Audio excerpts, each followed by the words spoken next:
Do you know what today is? Of course you don't know what today is. You know what day it is for you, but you don't know what day it is for me. So in the land of recording world, bizarro world is what many people would look at my life at maybe. But so in my world right now, it is March the 2nd, Wednesday. More specifically, it is Ash Wednesday. And depending on what tradition of the church you're in, you may not even know what Ash Wednesday is. Maybe you know what it is, but you don't really celebrate it or participate in it. And so depending on where you're at, let me just share this with you. So Ash Wednesday is the 40 days of Lent. It starts the 40 days of Lent leading up to Easter, and it does not include Sundays. So Sundays in the Old Testament and with the Jewish people, Sundays were always Sabbath days, and so now they're seen as feast days. So we feast on Sunday, we rest in God's graciousness, and we delight in His goodness for us.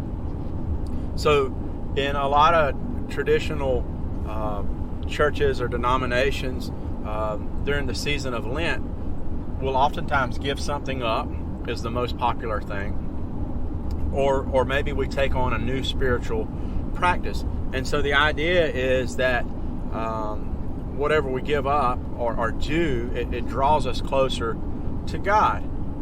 So when we're thinking about giving something up, let's just say, for instance, you give up sweet tea. We live in South Georgia, and you decide to give up sweet tea. And so the idea is every time you want a glass of sweet tea, you sit down, in a restaurant, and you go to order, and you just say, let me get sweet, and you say, oh no, let me get unsweet tea, or let me get water, or whatever it is. So the idea is that anytime you have that desire, you use it as a prompt to pray and to draw closer to God and say, God, I long for this tea, but more than this tea, I long for you, and I long to be closer to you. And it's kind of the same thing with taking on something, and that is a little bit newer tradition in the church as far as taking on a new practice. But it's the same thing. It's saying maybe like, I'm not going to get up every day and for the rest of my life and commit to that, to wake up at 6 a.m. or 5 a.m. and exercise and read my Bible, so that when I start my day, I've already exercised physically and spiritually. But you say, I can do it for 40 days, and then hopefully after 40 days is over, you've built in a habit. You say, you know what, I'm going to keep doing this. I like what this has made me. And, I did youth ministry for about 20 years, and it seemed that in youth ministry, and I still notice this as a pastor, some just not as much, but so we'll have an Ash Wednesday service tonight at church, and usually that service is a little bit more somber. It is a little bit more thought-provoking as far as what we're about to go through. We think about Jesus going out into the wilderness, before He began His ministry, and the reality is, not all of the Christian life is joyful and exciting.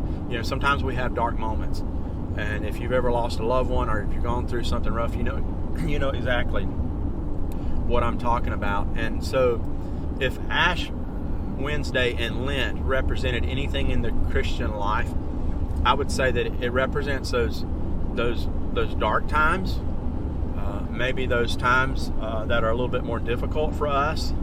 And it forces us to draw closer, to God. But in an Ash Wednesday service, then a lot of times, most churches that do it, they'll have the imposition of ashes, is what they call it. It's like the big, huge word, and the pastor, or whoever's leading the service will dip their finger, in the ashes. A lot of times it's mixed with oil, and they'll draw a cross on your forehead, and they may say, repent and believe in the gospel, or from ashes you came, and to ashes you shall return.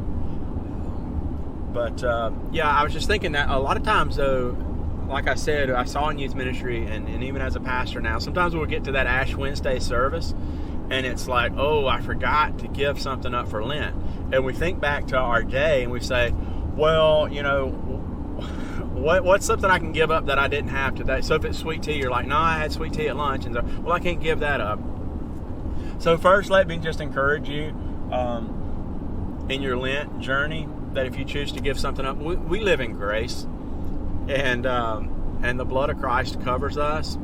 And if you mess up, it's just like messing up in your life, and just say, you know what, you know, didn't mean to do that, and use it as one of those prompts to pray and draw you closer and say, you know, Lord, give me strength in this again. But the other thing that I was thinking about today is how often in our Christian lives, when we give something up, like in this case, you know, for Lent, sometimes we have like this backdoor motive to for it to be something that would be good for us.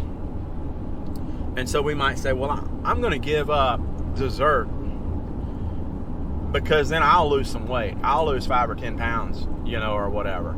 And it's like we want to give praise to God in it, but we have this backdoor, you know, motive that really is going to somehow benefit me, you know. And I just want to encourage us that not just with Lent, you know, if you're giving something up for Lent, that is great. If you're taking something on for Lent, that's great, and that's wonderful too. I've done both, but whatever you pick, whatever you do it, you know, for the glory of God. And that's not just Lent for us. That should be everything, you know, we do. Sometimes we want to volunteer and serve at church because it might give us, you know, like accolades among, you know, those people we go to church with. Oh, thank you so much for volunteering, you know, in the nursery. Or it's like, hey, before we start, you know, church this morning, we just want to thank Sister so-and-so. She came up to the church and redid the flowers in front of the church. Has everybody seen, you know, the wonderful and beautiful flowers? It's okay to tell people thank you, but that shouldn't be our motivation for doing it. And not only is it okay to tell people thank you, we should tell people thank you, and we should be grateful for them. But as a doer, that should not be our motive. And as we move through Lent, let's just be reminded that our motive for giving things up isn't so like we trim our waistline down. It's so we grow closer to God. So I hope you have a great day. God bless you. You know, if you're from a tradition that doesn't really celebrate Lent, I encourage you to look it up and read about it. Even if you're watching this next week or whatever, jump on the Lent bandwagon, right? You know, we live in grace. It's not about legalism anymore for us. So if it's next week, when you see this and you say, hey, you know what? I think I'm going to do that. I'm going to give something up. Great for you and wonderful in that for you, and just be empowered in that and give it up. If it's 38 days or 36 days or 5 days, you know, you could be reading this, listening to this the week before Easter. Give something up and grow closer to God in that. That's what fasting is all about, and that's what Lent is. It's like a 40-day fast of something, okay? And you know, when we give that up, we grow closer to God in that. So I hope you have a great day today. Take care. God bless you. As always, if you like the video, or if you think it can help somebody, send it to them. Give us a like and a follow and a share and subscription. We're on Facebook, Instagram, and YouTube. May the Lord bless you today and have a great day and a wonderful season of Lent. And as we move towards Easter and look forward to the promise of the cross. See you soon. Bye-bye.